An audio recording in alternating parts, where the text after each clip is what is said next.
All right, Gary, thanks. Well, the most watched race this primary election day, the one for Kansas City mayor. Now, the man or woman elected to lead Kansas City for the next 4 years will speak for the 2 million people who live in the 18 counties on both sides of the state line, not just the 480,000 people who live within the Kansas City city limits. Experts say the next mayor could help decrease competition between Kansas City, Wyandotte, and Johnson counties.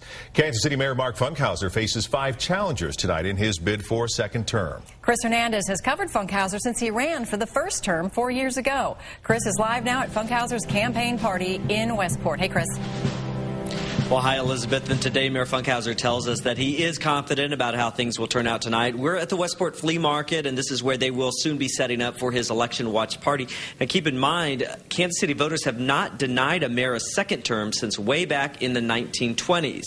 Now, this afternoon, the mayor and his wife voted in their Brookside neighborhood. Some voters have talked to us as if she's on the ballot because of her role in his administration. Gloria Squitiero started out volunteering full-time in the mayor's office. That led to racial discrimination lawsuits costing the city more than $600,000. But Funkhauser says that's old news, and he also plays down opponents' attacks on his leadership.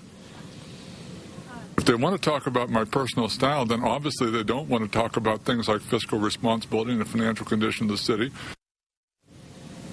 The mayor says that 4 years ago, the voters elevated him from a city auditor position to the mayor's position so that he could fix the city's finances. He says he has done that. Tonight, his supporters will be gathering here to find out if that campaign message works. Live in Westport, Chris Hernandez, NBC Action News.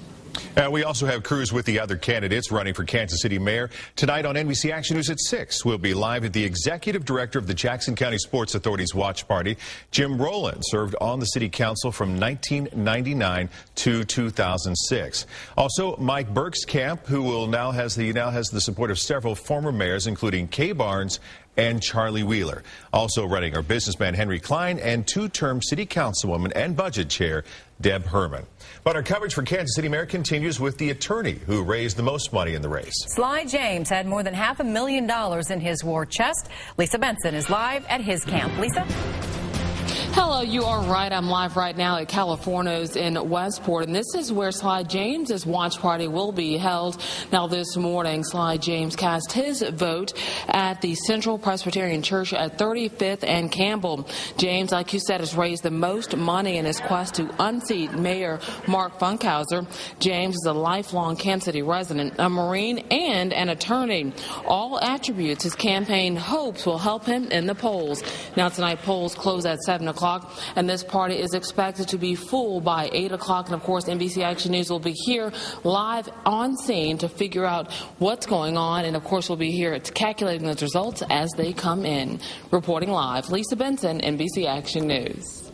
Now, tonight, election officials expecting low voter turnout say their predictions seem spot on. Larry Seward continues our team coverage. Larry? Elizabeth, I'm outside Central United Methodist Church here near the plaza, and behind me you can see some last-minute campaigning, including mayoral candidate Mike Burke shaking hands with people coming to this polling place. And since we've been here, we've seen people trickle in and trickle out, which is about what election officials are reporting across the board. Now, in Kansas City, there are more than 350 precincts that will be reporting results tonight, excluding Platte and Clay counties. There are 230,000 registered voters with access to 100 different polling places. Still, election officials expect only 18 to 20% of those registered to actually cast ballots today. At this point, election officials say that number is holding true, though they say the largest turnout so far is in the southwest corridor of the city. And tonight, of course, polls don't close until 7 p.m., so there is still quite a bit of time, at least 2 hours, for those numbers to change. We're live in Kansas City tonight. Larry Seward, NBC Action News. All right, Larry, we'll catch you later. Voters are also deciding which city council candidates will advance to the general election. A judge disqualified Michael Fletcher as a 3rd district candidate based on his residency. But today, voters will still see his name on the ballot, and the election board still plans to count his votes. Sharon Sanders Brooks and Jermaine Reed are also candidates in the race. The top 2 vote-getters advance to the March 22nd general election.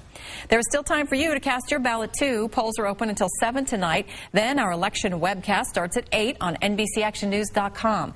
You can weigh in on the election, plus see up-to-the-minute results and get a breakdown from our political experts.